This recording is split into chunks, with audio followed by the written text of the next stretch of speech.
श्री शिवाय नमस्तुभ्यम। सुखी वैवाहिक जीवन और अखंड सौभाग्य के लिए विवाहित महिलाएं कई व्रत रखती है। इन्हीं व्रत में से एक है हरितालिका तीज।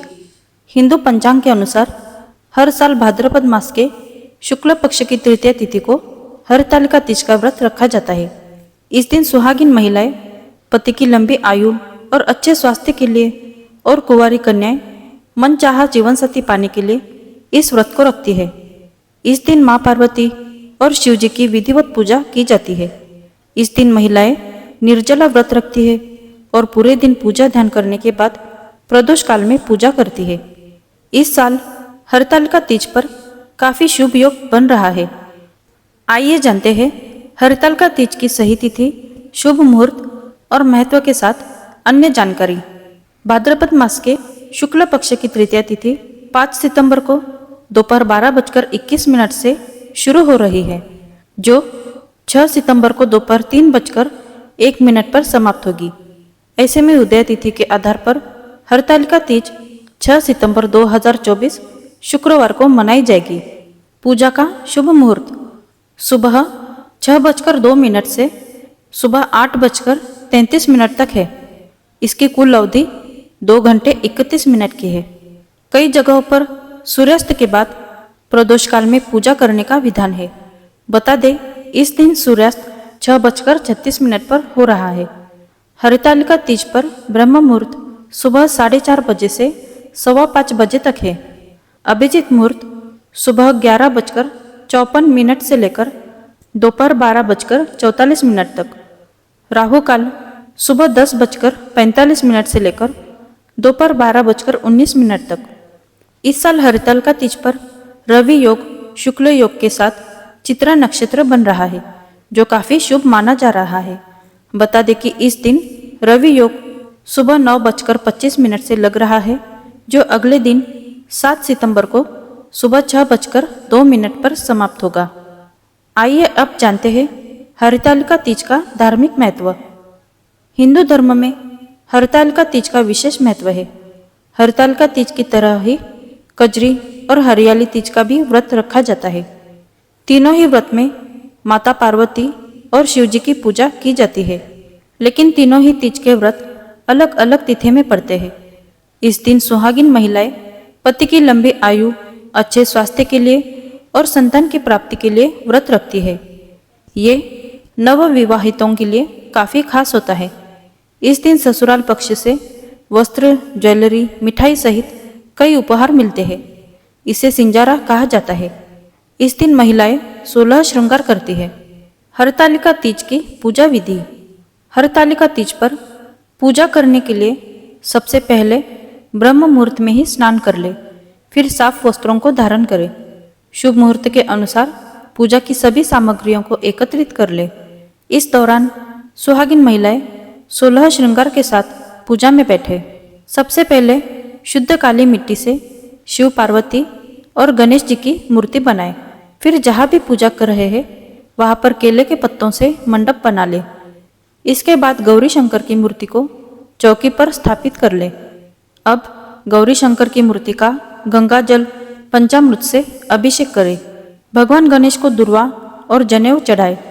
इस दौरान भगवान शिव को चंदन, मौली, गुलाल, अक्षत, धतूरा, आंख के पुष्प, भस्म, अबीर, 16 प्रकार की पत्तियां आदि अर्पित करें। इस दौरान देवी पार्वती को सुहाग की सामग्री चढ़ाए। अब धूप दीप लगाकर हरितालिका तीज की व्रत कथा सुने और बाद में आरती करें। रात्रि जागरण कर हर प्रहर में इसी तरह पूजा करें। आप अगले दिन अंतिम प्रहर की पूजा के बाद देवी पार्वती को चढ़ाया हुआ सिंदूर अपनी मांग में भर सकती है। वही मिट्टी के शिवलिंग का विसर्जन कर दे और सुहाग की सामग्री को दान में दे। इसके बाद आप व्रत का पारण कर ले।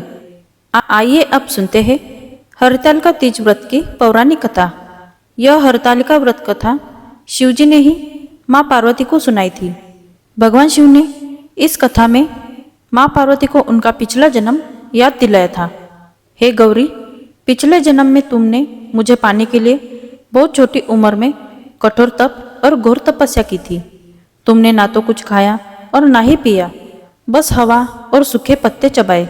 जला देने वाली गर्मी हो या कपा देने वाली ठंड, तुम नहीं हटी, डटी रही।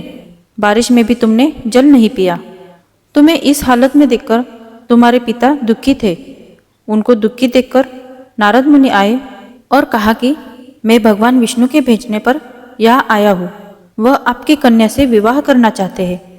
इसके बारे में मैं आपकी राय जानना चाहता हूँ। नारद जी की बात सुनकर आपके पिता बोले, अगर भगवान विष्णु यह चाहते हैं तो उन्हें कोई आपत्ति नहीं, परंतु जब तुम्हें इस विवाह के बारे में पता चला तो तुम दुखी हो गई।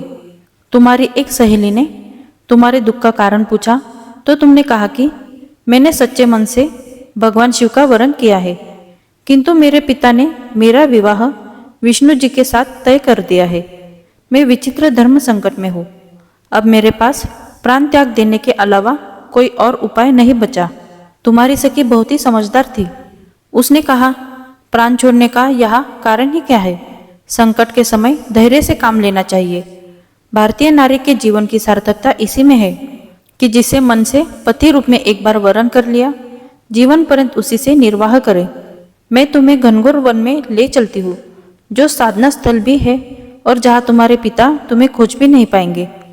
मुझे पूर्ण विश्वास है कि ईश्वर अवश्य ही तुम्हारी सहायता करेंगे। तुमने ऐसा ही किया। तुम्हारे पिता तुम्हें घर में न पाकर बड़े चिंतित और दुखी हुए।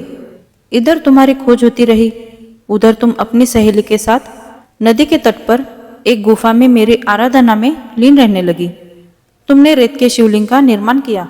तुम्हारी इस कठोर तपस्या के प्रभाव से मेरा आसन हिल उठा और मैं शीघ्र ही तुम्हारे पास पहुंचा और तुमसे वर मांगने को कहा। तब अपनी तपस्या के फलीभूत मुझे अपने समक्ष पाकर तुमने कहा, मैं आपको सच्चे मन से पति के रूप में वरण कर चुकी हूँ। यदि आप सचमुच मेरी तपस्या से प्रसन्न होकर यहाँ पधारे हैं तो मुझे अपनी अर्धांगिनी के रूप में स्वीकार कर लीजिए। तब तथास्तु कहकर मैं कैलाश पर्वत पर लौट गया। उसी समय गिरिराज अपने बंधु बांधवों के साथ तुम्हें खोजते हुए वहां पहुंचे। तुमने सारा वृत्तांत बताया और कहा कि मैं घर तभी जाऊंगी अगर आप महादेव से मेरा विवाह करेंगे। तुम्हारे पिता मान गए और उन्होंने हमारा विवाह करवाया। इस व्रत का महत्व यह है कि मैं इस व्रत को पूर्ण निष्ठा से करने वाली प्रत्येक स्त्री को मनोवांछित फल देता हूँ। इस पूरे प्रकरण में तुम्हारी सखी ने तुम्हारा हरण किया था, इसलिए इस व्रत का नाम हरतालिका व्रत हो गया।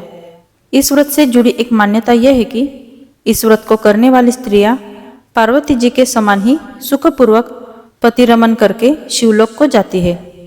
सौभाग्यवती स्त्रियां अपने सुहाग को अखंड बनाए रखने और अविवाहित युवतियां मन मुताबिक वर पाने के लिए हरतालिका तीज का व्रत करती है। इस दिन व्रत करने वाली स्त्रियां सूर्योदय से पूर्व ही उठ जाती है और नहाकर पूरा श्रृंगार करती है। पूजन के लिए केले के पत्तों से मंडप बनाकर गौरी शंकर की प्रतिमा स्थापित की जाती है। इसके साथ पार्वती जी को सुहाग का सारा सामान चढ़ाया जाता है। रात में भजन कीर्तन करते हुए जागरण कर 3 बार आरती की जाती है और शिव पार्वती की विवाह की कथा सुनी जाती है।